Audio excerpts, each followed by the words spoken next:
listening to Wealthy Sistas Radio Show. We're now listening to Wealthy Sistas with Deborah Honoree.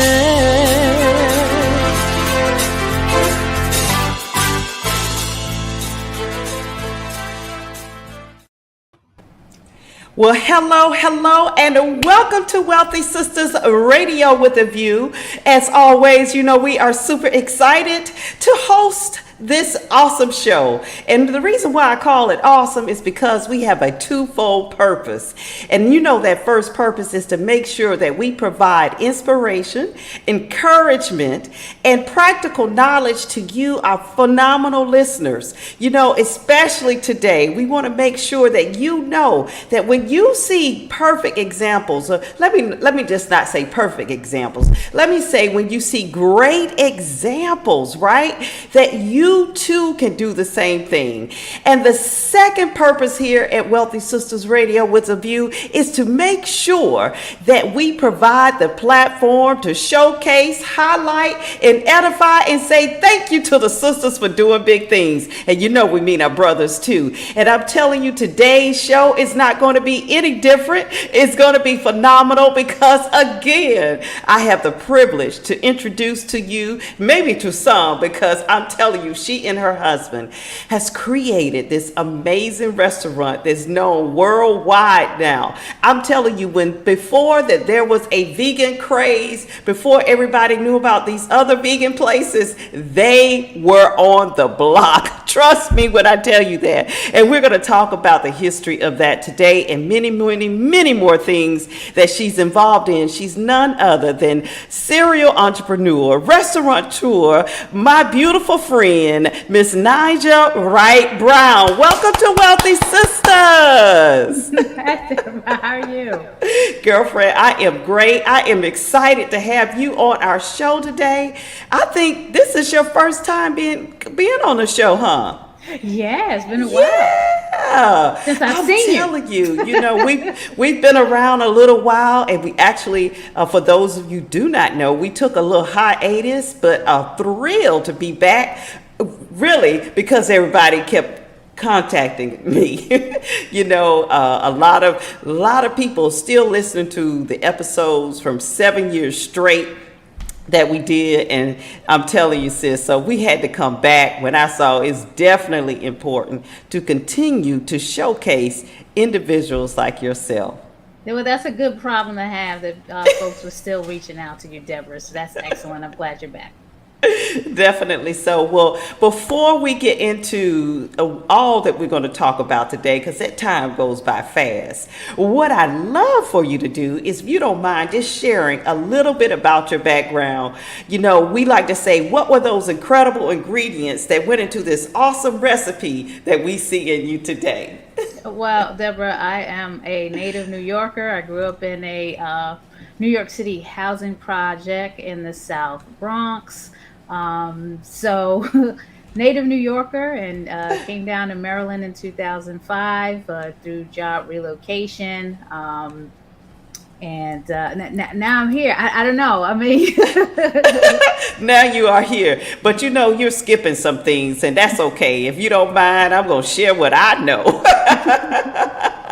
Well, you know, we were just talking before we started the show about our back down memory lane. If I could sing, I think I could sing in my head. I heard Minnie Riperton in my head, you know, but anyway, back down that memory lane, we were talking about when you and your husband had a vision about what you were going to do today with the Land of Kush, that phenomenal restaurant that's known worldwide now. And I remember when you guys were talking about it, I remember when you found the location where people were saying, I don't know why you should put the restaurant over here, over there. And now look, it's been, you said, since 2011, and look at where you are today. So if you could speak to, you know, the vision, because I remember before you all were married, he was your fiance. You were still working at Verizon. Yeah. Now you're refreshing my memory. Yeah, girl. And now I'm like, wow, look at Look at God and look at how important it is to have a vision and to stay focused. And that's what I'd love for you to share about as we talk about creating a lucrative business, Right. you know, in the vegan industry. But you definitely know how to do that. But the power of vision and the power of staying consistent and focused with your dreams. Well, Deborah, now I'm going to talk about the background. So, being a native New Yorker, I spent 23 years in New York. I started working at the age 14 because coming from a single parent home, I had a younger sister living with my mother, and we were broke. So, at age 14, I was lying about my age so I can work anywhere just to make money. So, my first job was in retail. And it just opened my eyes to the benefit of earning your own and being responsible. And my mother would always say, I was so responsible for my age at the age of 14.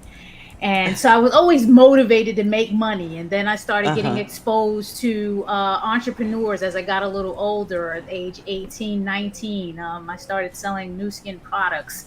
The multi-level marketing boom. Everyone was into multi-level marketing. So I started selling new skin products, but I was doing it differently. I wasn't just selling the retail products. I was putting products up on consignment. So I was taking, my money, buying a lot of product and putting it on consignment in salons and actually doing facial demos, and that's how I was selling the products. So I'm just giving you the background of the entrepreneurial Now, how old were spirit. you when you were doing 19. that?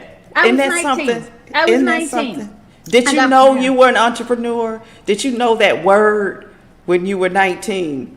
No, when I started getting exposed to people and going to entrepreneur groups, like the first weekend conference I went to was Les Brown's. He brought people from all across the country.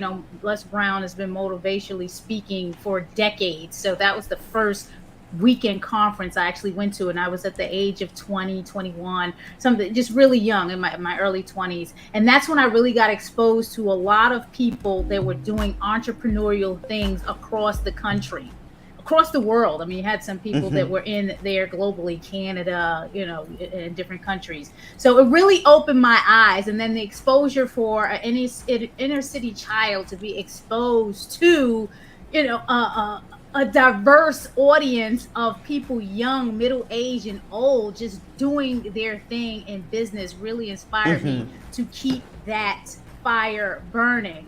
So I got into entertainment, was producing comedy and talent shows, things like that, always getting into something entrepreneurial. I spent 10 years in New Jersey, still doing club promoting and comedy show production. And then in 2020,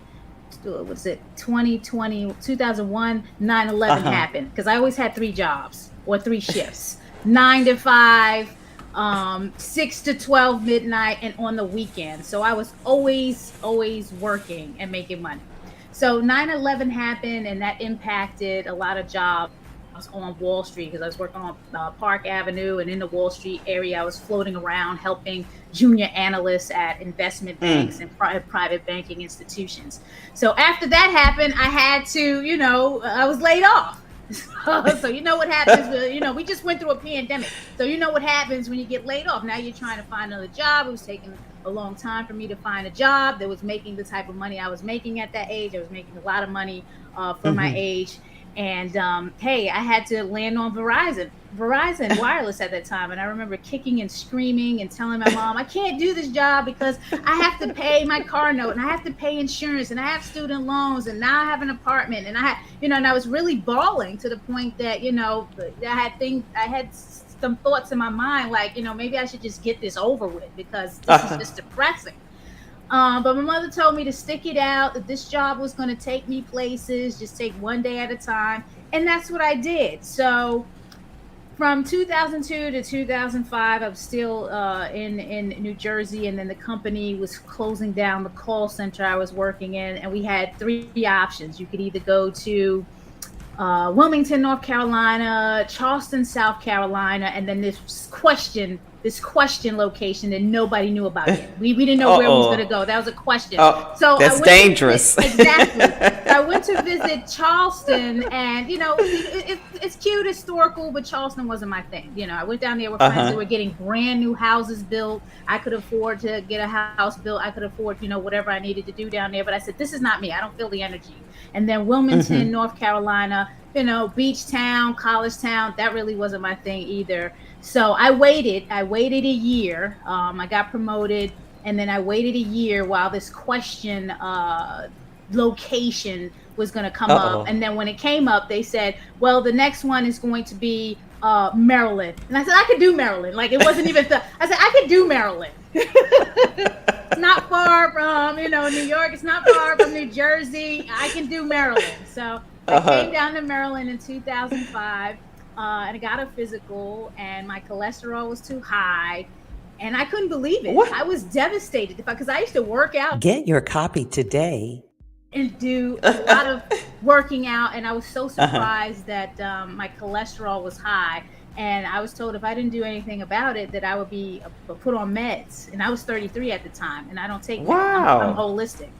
Yeah. So a year later, this gentleman comes into the company and becomes part of the management team that I just got promoted to. And this gentleman's name would be Gregory Brown.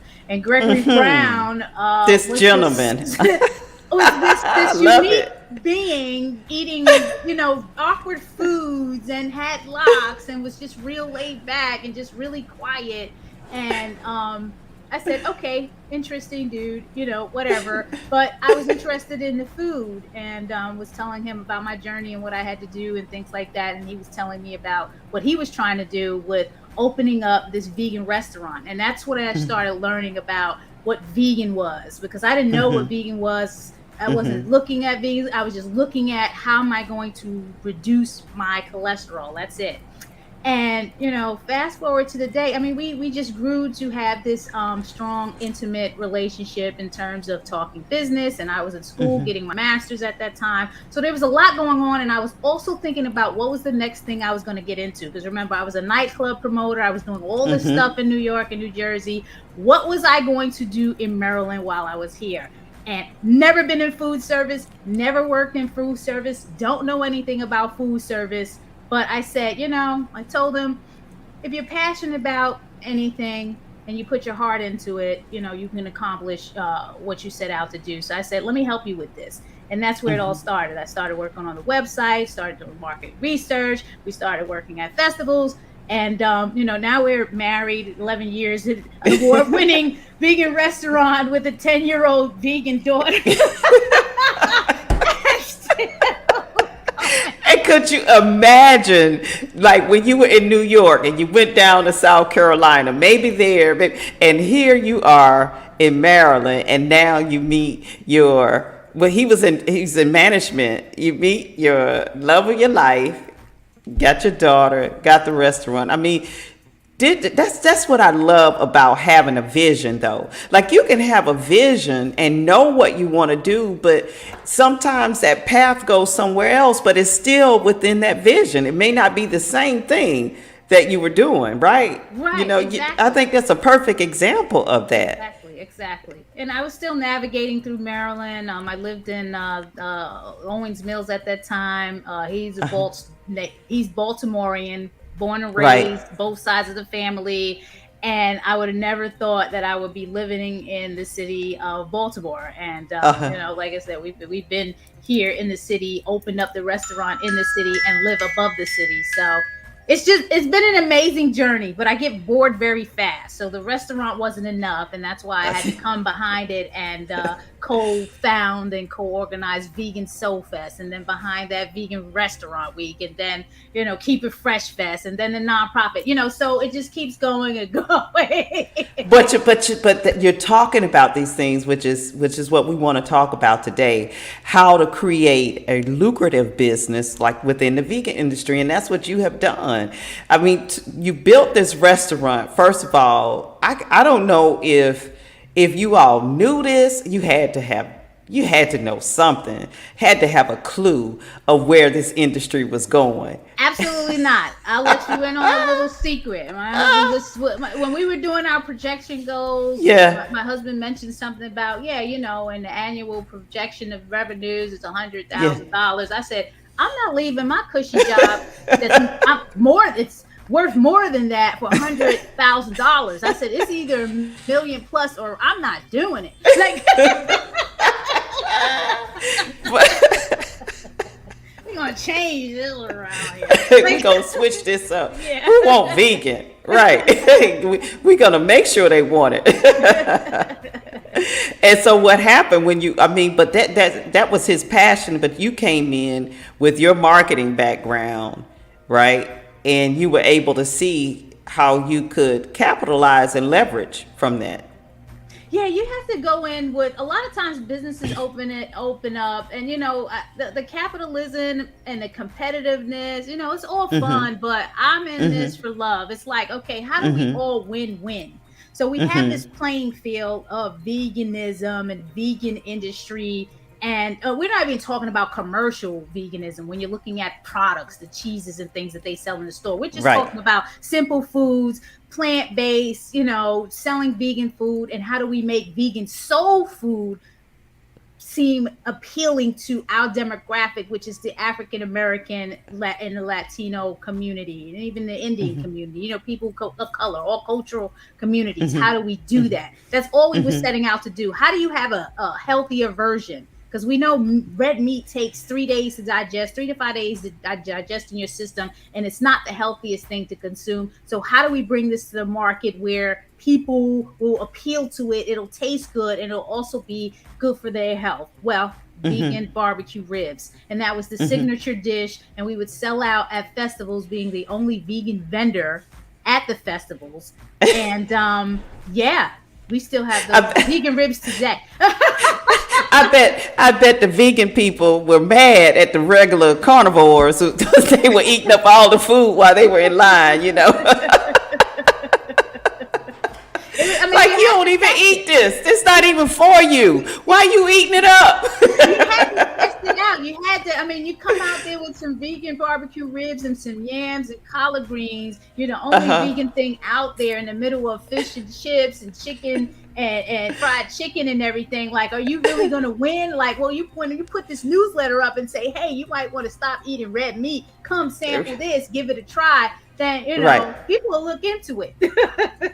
Well, also, I appreciate the fact that you keep it healthy, because we know today, just like anything, anytime the powers that be get a hold of something, they're going to capitalize. They want to mass produce it, and it's not always healthy, which we know just because somebody's vegan, a lot of things on the market is not real. It's not. When you wouldn't put it in your body, you might as well eat some red meat before you put some of that stuff that they're promoting. Well, it's a lot of levels to this. So if you think of veganism, plant-based lifestyle, you got your whole food plant-based, and whole food plant-based is basically, things that are coming from the earth. So you got your nuts, seeds, you have your fruits, vegetables, your legumes, your grains, all that great stuff, which we have way more selections than you guys out there eating meat. So really look at it, because on an international level, you can find fruits, vegetables, grains, nuts, and seeds in all different countries, going all different ways. Meat is just meat. What? How many? You can't even count, on your hand how many different selections you have. But then you don't even know if it's meat anymore anyway. You can tell she's real vegan and a New Yorker, because you hear that competitive coming.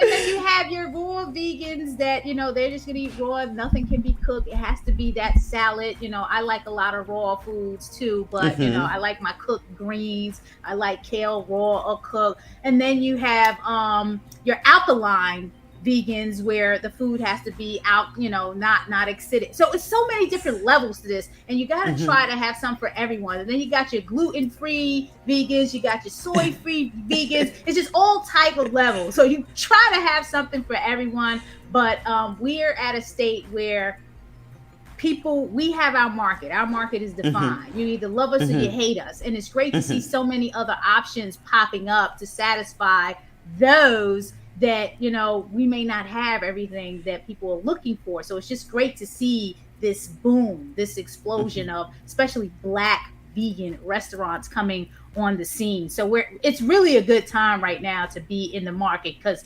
plant food is definitely the future. It is definitely so. Now, I love the fact that you said you got bored. I think that's just entrepreneurial in us. Our minds are always spinning. Anytime you see anything, you're always thinking of how can you solve a problem with that. And so now that the restaurant is booming, it's growing, you're feeding and serving the community. Now you thought about this vegan fest? Is that what it is? That was the next phase to this. Talk to us about that. Yeah, Vegan Soulfest started in 2014. It's a collaboration between me and another sister in the Baltimore area, Brenda Sanders. We were having this meeting about a conference that she was trying to put on, and she wanted Land of Kush to cater it. And then that conversation became, hey, we go to these veg fests, and the veg fests, they're cool and we appreciate them, but we're kind of looking for something that exemplifies us, exemplifies our community, exemplifies culture and celebration, and where our people at these fests. So we decided that we were going to create this fest smack dead in the middle of the city of Baltimore, not on the outskirts, but right in the city. And it became Vegan Soul Fest. So shout out to Downtown Cultural Arts Center for being the first venue to sponsor and support us in that fest that we thought was going to be this little shindig of 20, 30 vendors. Man, we had close to 90 vendors that first year. We bust out the scenes in the building, and we had to line vendors up around the block on Howard and behind Howard Street. It was an incredible time, and that became the first the new food festival of Baltimore City, because no one knew what was going on. People were driving by and I was like, what is going on over there? And the Baltimore Sun coined it. The article came out, New Food Festival. So that was it. We had to run with that. And now, when is it, what month do you actually host it in? The initial one was in October, like the solstice. We always talk about the solstice, but it evolved into being scheduled in the month of August. So it's been August for the past 6 years, and okay. Due to the pandemic, it's been on hiatus or postponement because it's not a festival that you can do online or right. It's not the same thing. So we weren't going to take it online. So this year we're coming back and we're heading to South Point, Port Covington, and it's going to be a 3-day event that we are collaborating with local Baltimore-based organization Collectively. And you can find a lot more information about the fest at VeganSoulFest.com. Okay, I'm going to create a banner for that. That's VeganSoulFest.com. Yes, and folks, I just have to say this festival is a fundraiser for all the 3 organizations involved. We've had a hard 2 years. We've always delivered to the community, lots of things. We appreciate the community coming out to support us in this 3-day event. It is a fundraiser. That is how we're able to bring programming to you in the community. So please, we need your support. And if someone is out of town and they're not able to attend, are there ways to donate through this as well? Is that on that website? Okay. Well, actually, there's 3 organizations involved. One of the organizations is Black Veg Society.org. If you want to donate and support this fest, please go to BlackVegSociety.org.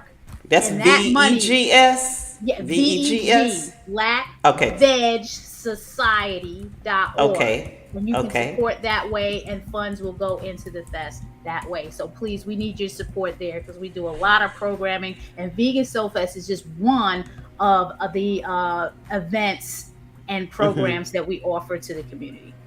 Now, what is Black Veg Society? That's your nonprofit I Yes, heard that you is the mention that. Okay. nonprofit. So what Yeah. is talk to me about it. There's and we've got several people to chiming in here. I do want to see Pamela. Oh my gosh, Pamela, we were friends since first grade.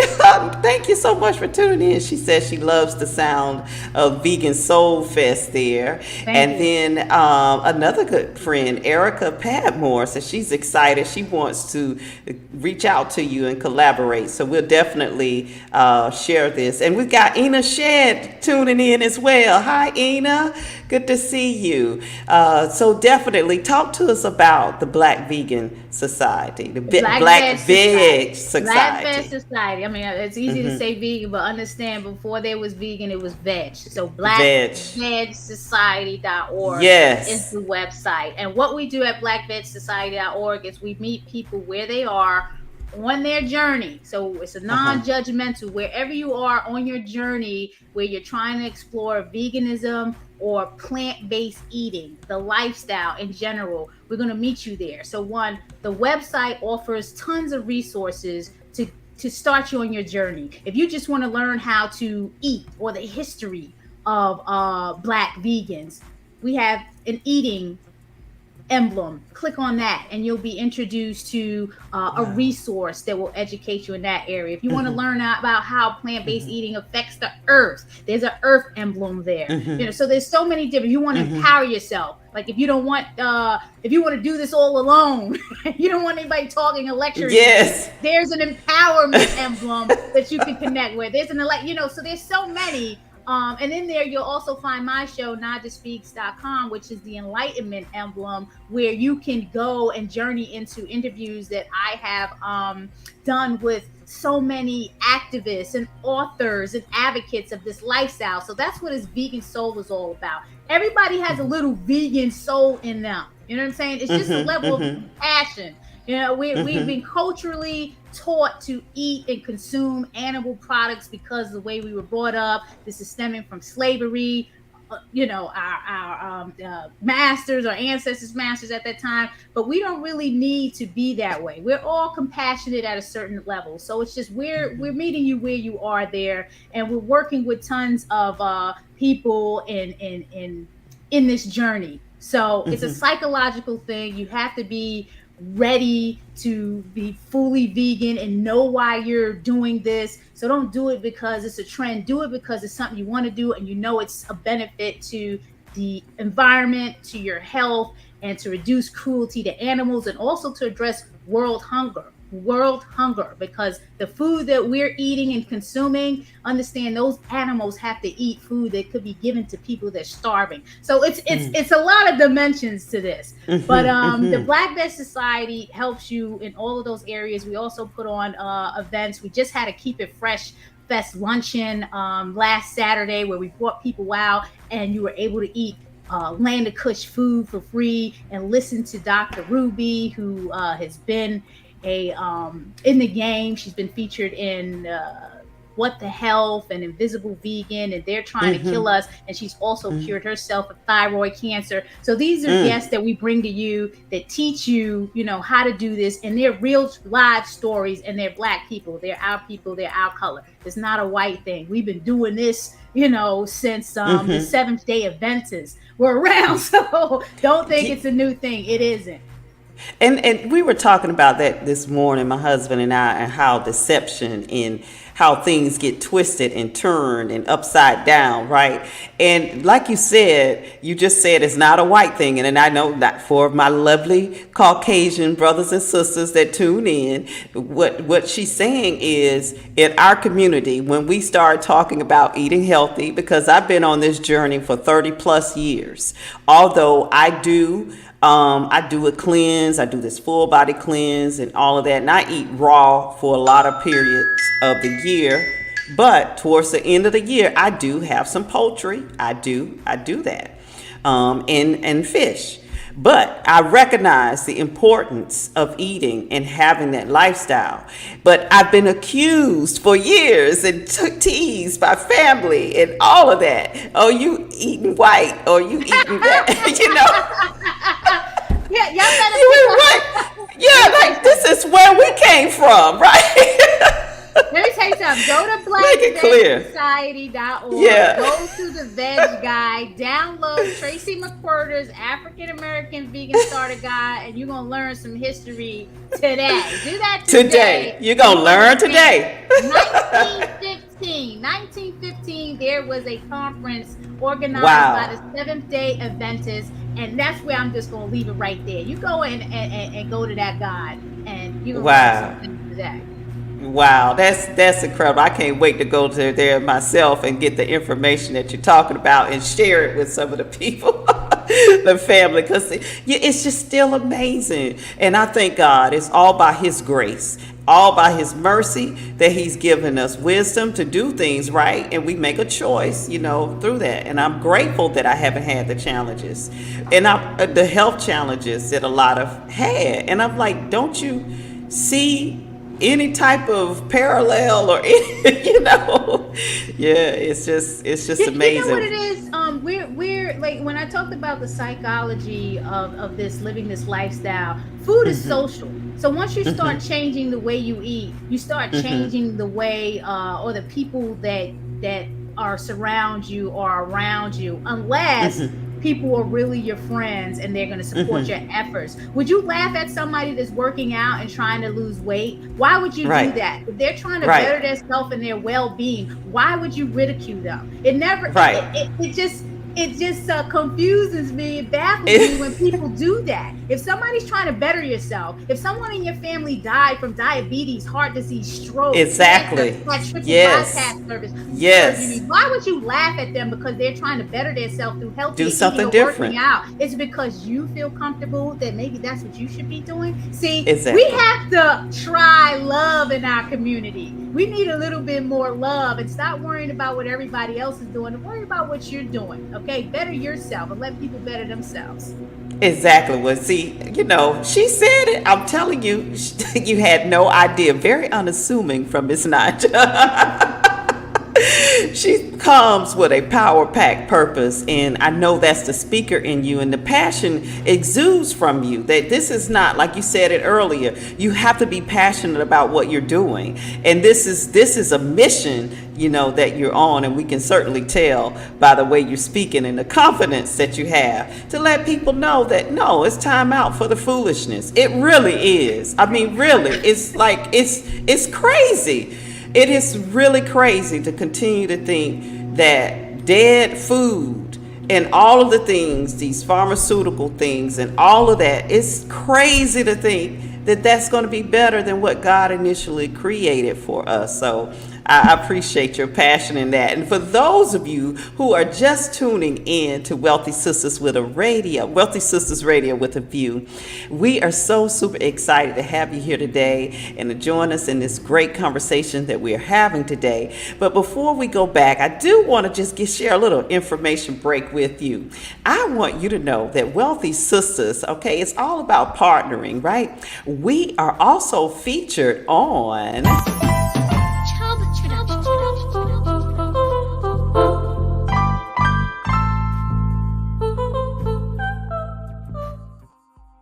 That's BlackUSA.News, another powerhouse out of Baltimore. I'm telling you, Baltimore. Yes, my heart.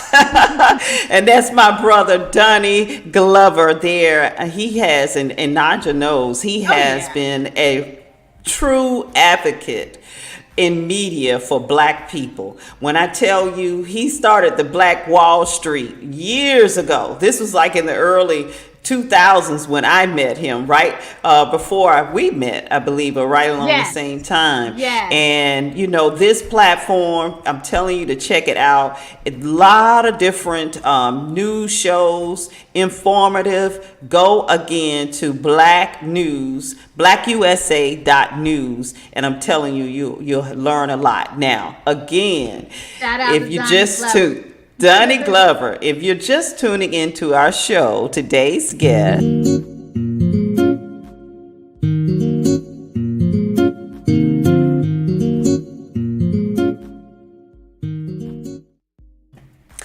is none other than Naijha. You know, you can tell that she's a speaker and a philanthropist as well, and the restaurateur of the Land of Kush out of Baltimore there. We've been talking about, you know, how this industry has blossomed and all of the things that come, the different dynamics that comes with vegan. We talked about the society that you created, the Black Veg Society.org. Definitely want to make sure people check that out. The VeganSoulFest.com, right? VeganSoulFest.com. And then also you mentioned another part of this, that, you know, to keep your entrepreneurial spirit flowing and creativity blossoming. What else is on your agenda?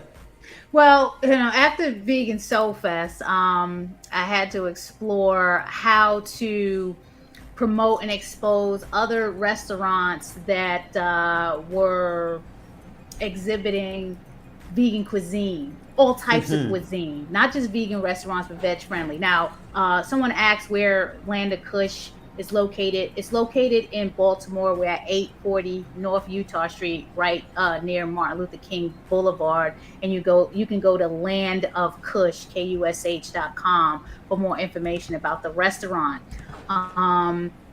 Maryland Vegan Restaurant Week was birthed. But before it was Maryland Vegan Restaurant Week, it was Baltimore Vegan Restaurant Week. And why did this happen? Well, I was dining at a restaurant where my brother-in-law was having a marketing presentation.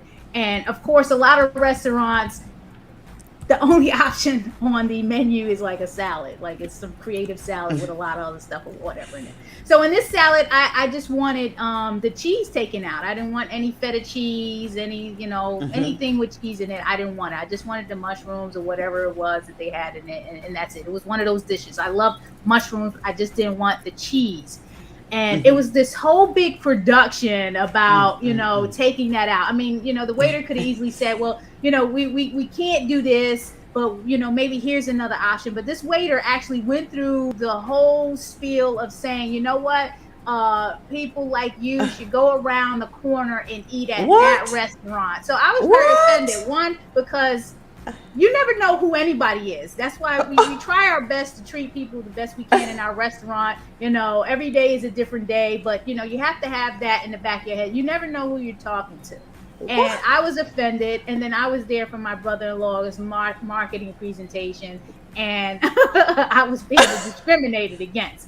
So I went out with this whole big attitude, like, there's something has to be done about this. And not that I expect all restaurants to have veg options. No, that's not what I was expecting. But this is just not the way you treat a customer, a paying customer in your restaurant. Right. You know what I'm saying? Right. So I went to this restaurant, Golden West, I hadn't been there in about 5 or 6 years. And the last time I was there, they had like a barbecue tofu dish, which was okay. But me returning to that spot, they had a vegan week menu. Now, mind you, this is not a 100% vegan restaurant. This is a veg-friendly restaurant. And they took a week, and I think it was around Valentine's Day or something like that, around that week. And they laid out this whole menu of vegan options. And I was so impressed that I connected with the owner, and I said, hey, wouldn't it be great to grow this thing outside of your restaurant? Is that something that you want to do? And the owner, Samantha Klassen, was like, I've always wanted to do that. We've been doing it inside our restaurant for 2 or 3 years. I've always wanted to share this concept with others outside of here. And I said, well, let's do it. And we did it in 2017. In conjunction with what was going on with Vegan Soul Fest that month, the summer of 2017, Baltimore Vegan Restaurant Week began. And now it's Maryland Vegan Restaurant Week, because we're trying to take it across the state. Wow, that is amazing. So again, what would you say? I can hear you. As we know, entrepreneurs are always solving problems. We're solutionists, right? So you were offended, but in that offense, he did not know, or he or she, I don't know if the male or female waiter, but they didn't know that they were igniting something in you by going to that restaurant. So that if you go to MD Vegan Eats, if you go to MD short for Maryland, Okay, let me put this on here for veganeats.com. you. You can see all this stuff that's been going on with that. And we do it twice a year. We do it in the winter.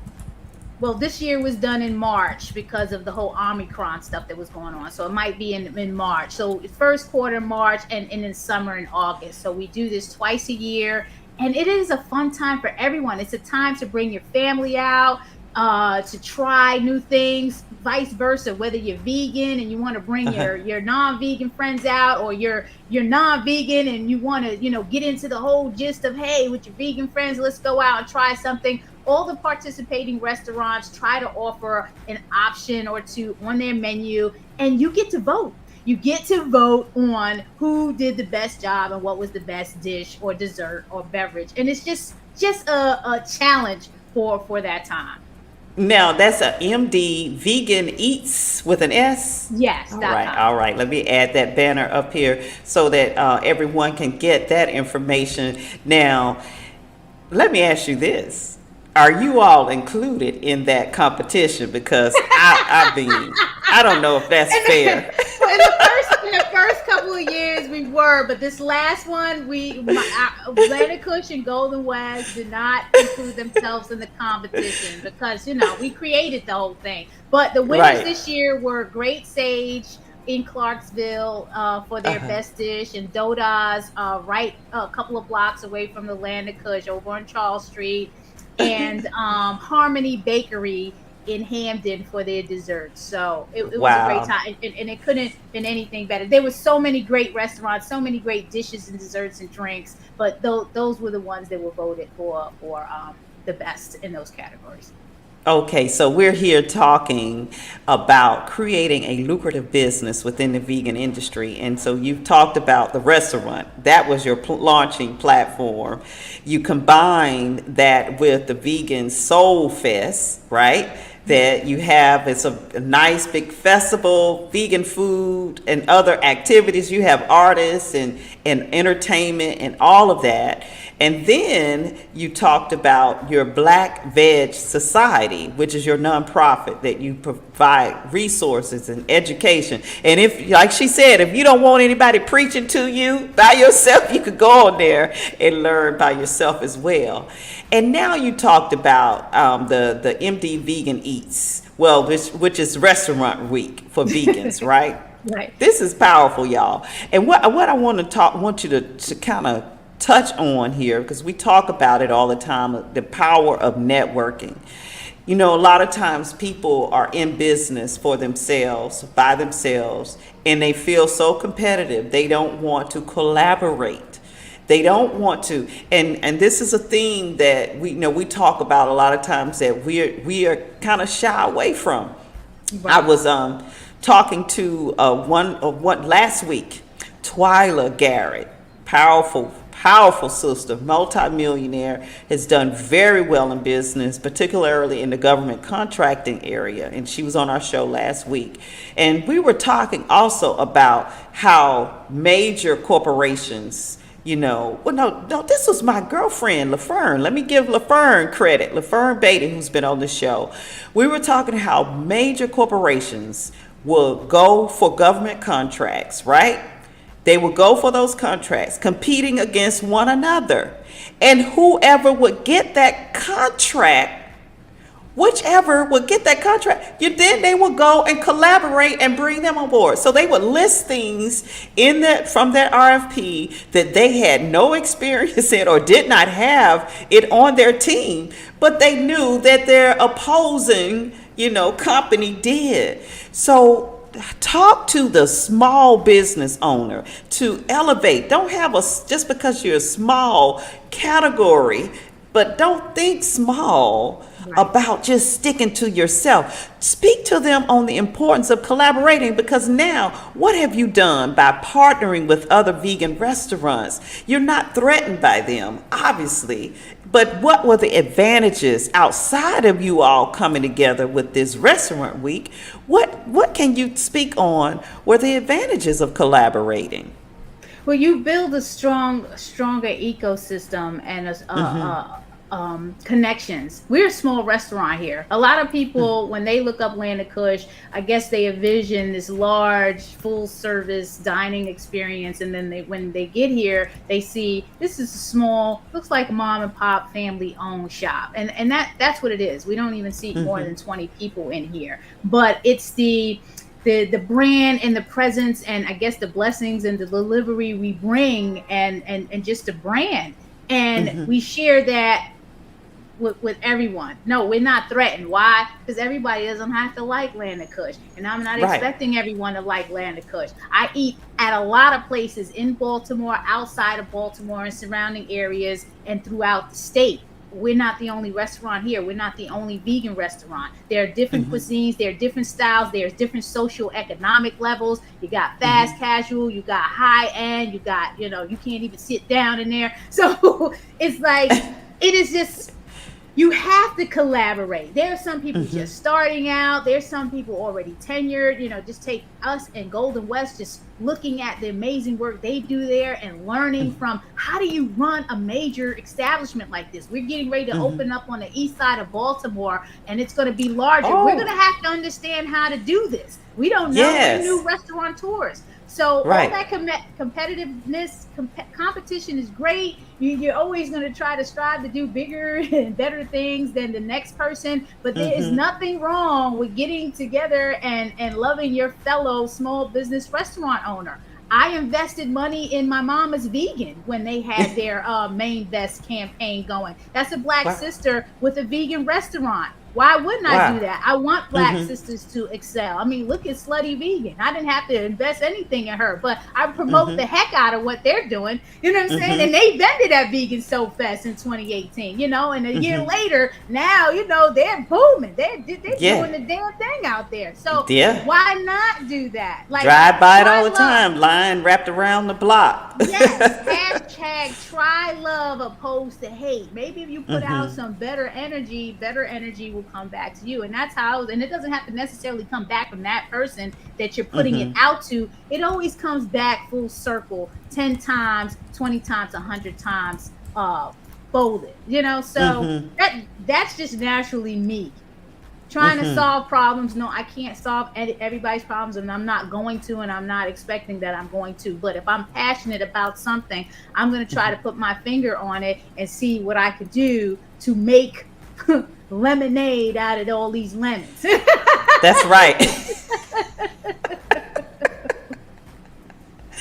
Well, it's obvious that you're doing that as well, and being such a great example. Both you and Greg are that example for your daughter. Talk to me about raising a child as an entrepreneur. I know you see it. I know you see it. Yeah. You know what she did this year? She wanted me to interview her for Mother's Day. So, she sees me on the live, and she's been on the live co-hosting once. She helped me interview. This is when she was a little younger, about 6 years old, interview another Black young activist. But now she's 10, and she really understands and sees what's going on. So she wanted to be interviewed for Mother's Day. And if you want to catch that interview, it's actually at NaijhaSpeaks.com. And we talked about what it means to live in a restaurant. That's all she sees. We live above the restaurant, so that's all she sees. She comes into the restaurant, from whether we're picking up for school, wherever, she sees these people eating, laughing, smiling, talking. We go upstairs, we come downstairs, and it's the same thing. This has been her life since she's been born. There is no backyard right now, so this is what she sees. And she also sees black business owners, because I take her around to the Black businesses, all businesses, but to see Black businesses. Our children need to see that we can have our own, and we can be in business, and we can build our Black Wall Street. So she appreciates her Blackness, her Black Latino-ness, because we're half Puerto Rican too. We got the Latino in us. So she appreciates. She's able to speak to that. She's able to be proud of who she is and her parents and who she's going to become, because she's searching herself on what she wants to do. She's still young. And then she's proven she's vegan from the womb. You know what I'm saying? She wasn't fed cow's milk. She dislocated her elbow and it snapped right back. No broken bones. See, that's a testimony. Thank God. Yes, thank God. Hallelujah. Yes, You know indeed. what I'm saying? So the question about whether your child is going to get the nutrition they need through a plant-based diet, my 10-year-old is testimony of that. It worked. She hasn't had And any meat or milk since she's been born. and the Everything's been immune plant-based. system. The The immune system. immune system. I Yeah. mean, we could spend, that's a whole nother show. I know, and I don't even have to ask that big elephant that's in the room that's going on right now that they're It pushing builds your everyone immune to system. do. Yeah. Does anybody think about their immune system? What Yeah, is you the gotta immune build it. system for? You What is gotta it build for? it. The immune Right. system can fight off and ward off a lot of things. And again, we are holistic. You know, we see traditional doctors and holistic specialists and compare notes. I don't like to band-aid anything. You know, when I say band-aid, we gonna cure the root cause. We not. You know Go what I'm to saying? I want to cure the root cause of what's driving the problem, not put a mask Yes. over it. Okay. Yes, yes, yes. And I'll just leave it at that. But people need to make the best decision for them, and you need to do your own research. There's so much information out here, and you know, and you're finding so many different things on social media. You really need to do your research. What brought me through during the pandemic and COVID is a gentleman called Ralph Smart, and he's a vegan. He's also a psychologist, and you can find him at infinitewaters.com.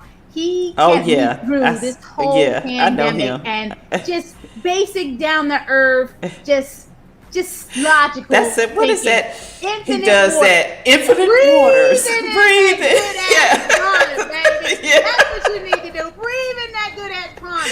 Yeah, I know him on I'm a YouTube. follower. And that's what I'm on. And he's a Pisces like me. That's my sign. I resonate with him 100%. I'm all into that.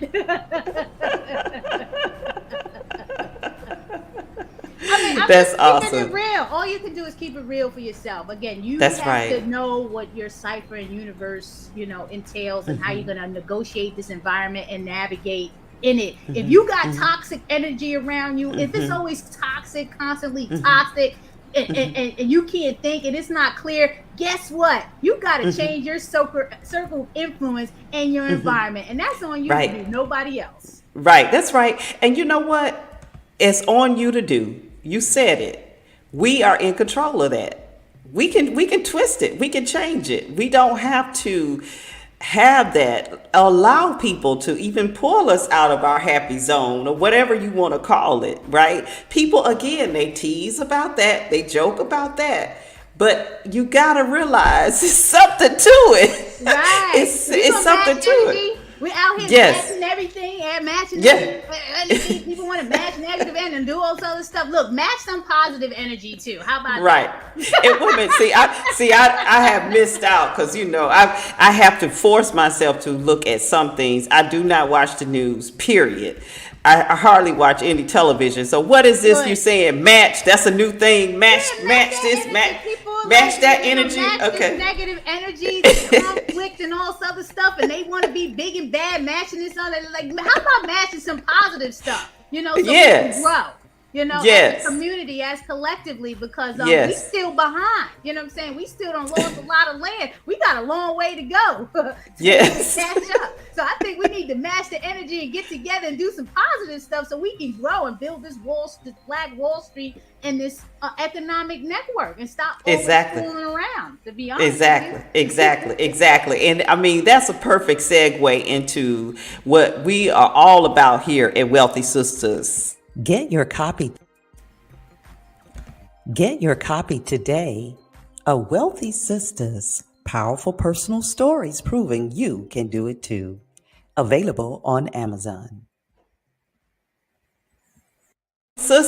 Wealthy sisters proving that you can do it too. 13 powerful stories, just like my sister here, who are talking about how you can have a vision and how you can create that vision. Of course, we know everything is through God's help and driving and support, but he gives us that wisdom, that thought. He puts it all in us. And these stories here, when I talk to you about several of them, I mean, we even have Madam C.J. Walker's great granddaughter. Yes, Alelia Bundles. You remember meeting her at the conference. Yes.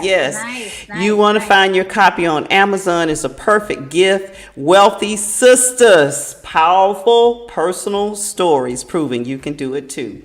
And it's also at our website, wealthysisters.com as well. But yes, back to our guests. The time is going by so fast. Like I said, it goes. Please, you got to come back, sister. You have to come back. Absolutely. And I got to bring you on Naijha Speaks, and interview I'm there. You in your journey, because the conferences, and I remember the boat conference. There's so many different conferences that you had that I enjoyed, and just bringing the people together. And we need that. We need that. I was talking to someone yesterday. I'm part of this Black Butterfly cohort. Here in Baltimore, where Black businesses are getting together to change the ecosystem in a positive way, and through collaboration and nurturing. And that's what you were doing. And we need that. People need to stop all of this. Like, I gotta be busy all day and just do all this. And they need to come out, get some air, and do some of that. So do some of that networking, so that you can learn something else. Because if you get uncomfortable with someone trying to teach you something new, then you're gonna have a hard life. Okay, sometimes you gotta listen to different perspectives and see how that's gonna impact your life. You don't gotta take in and apply everything, but you're not gonna know anything more if you don't go out there and get a breath of fresh air. That's right. And I want everybody to be able to see your website. So let me share the screen here. We want you to go to landofkush.com so that you can see all those delicious, oh man. Let me hurry up and show this right here so they can see this as well. But we've had Stevie Wonder there. We've served Stevie Wonder and Angela Davis. Yeah, I saw that. Let me go to the homepage, and I saw that your Wall of Fame. Okay, so you guys, so they can enroll today and get the $5 there. But look at that. Ooh, doesn't that look good? You can. Are those the ribs there? That's the award-winning crab cake. So that's the crab cake. Oh, yes, award-winning. Look at this beautiful. Oh, that kale salad looks delicious. And we got smoothies in here, y'all. Smoothies in there. Smoothies, they ain't gonna hurt you. Leave the milkshake, the cow's milkshake. Get some smoothies in your life. Black-eyed pea fritters. I don't think I've had that. Gluten-free, yeah, because we have to build our gluten-free menu, because there's a lot of folks that are soy-free, gluten-free. Yeah. So we're building that menu for gluten-free items. Yes, and let's pop over here to this Wall of Fame here. We saw Stevie Wonder, and I know I should know him. Who is that young man? That's comedian. That's okay. Country Wayne. okay, that's right. Okay, and then this gentleman here from Public Enemy. Yeah. Ray Lewis. Yeah, see Ray Lewis there, and she's an actress, right? Singer. No, that's the singer. Yeah, TLC. From the Girl, I TLC. should know that. And then we have the weight champions, the fighters. All right, and look Charles at that. Dutton from Baltimore. Charles Dutton, yes. And so many more. Yeah, so many more. You come in, we got an updated Wall of Fame. So yes, we'd love to have you. Again, we're small, but we're mighty. When you come in, this is a family type establishment. You know what I'm saying? Come as you are. Absolutely. Well, 3 words that you would leave with our guests today. What would that be? Oh, good. Okay. 3 words. Do you and do we. I had to make it 4 words. Do you and do we. You know what I'm saying? I love it. Well, you heard it right from Naijha, my sister, my friend. Congratulations to you and Gregory for all your accomplishments. May God continue to bless you to continue to bless the people that you're serving, and most definitely continue it on with your daughter. I know you're doing that succession planning with her, that this is the empire that you all have built, to be there for her and her children as well. Because, I mean, you're a legacy builder. Yeah, creator. she's never gonna really know how it was to grow up being, like me. She's been back to the Bronx. My mother still lives in the Bronx, and she's not gonna have to worry about that lifestyle. It's the last of the Mohicans.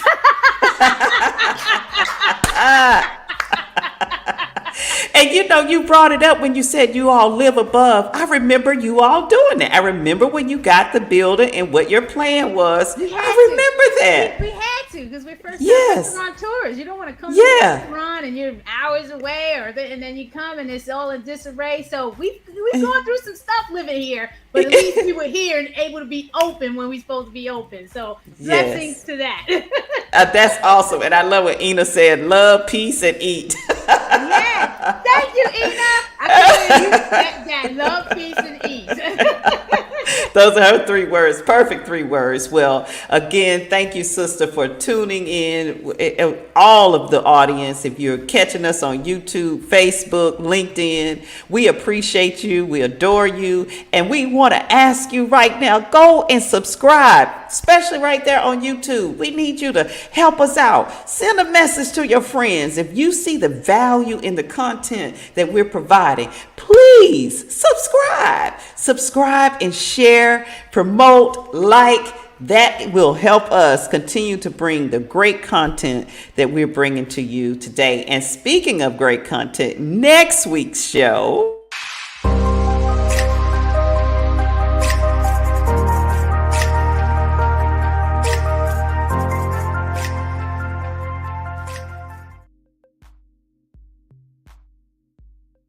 I tell you, I am rich. I am rich. I am wealthy. I am wealthy because I have great people around me, and none other than our super guest today. But next week, Lady Patterson, who is a serial entrepreneur. She and her husband own this beautiful spa. They do the facials. They were doing all of that before it was popular. She has her own skincare line. She's coming out with her own, y'all get ready for this, her own line of sanitary napkins, and they are going to be all natural. Natural. Yes, I mean, everything is in place, just waiting on a few more things, and I mean, I'm telling you, so I'm excited to have Lady Patterson on with us next week. So again, we appreciate everyone for tuning in. Thank you so much. Remember to like, subscribe, and share. Spread the word. Don't keep it to yourself. Please subscribe. We need you. We need you. We need you. And with all that said, we wish you and yours the best of everything great. See you next week, God willing. This has been another episode of Wealthy Sistas Radio. Thank you for joining us. Catch the full hour encore Thursdays 2 p.m. to 3 p.m. Eastern and 24/7 at wealthysistasradio.com. The opinions of our guests do not necessarily reflect the opinions of our hosts, staff, or partners of Wealthy Sistas Radio.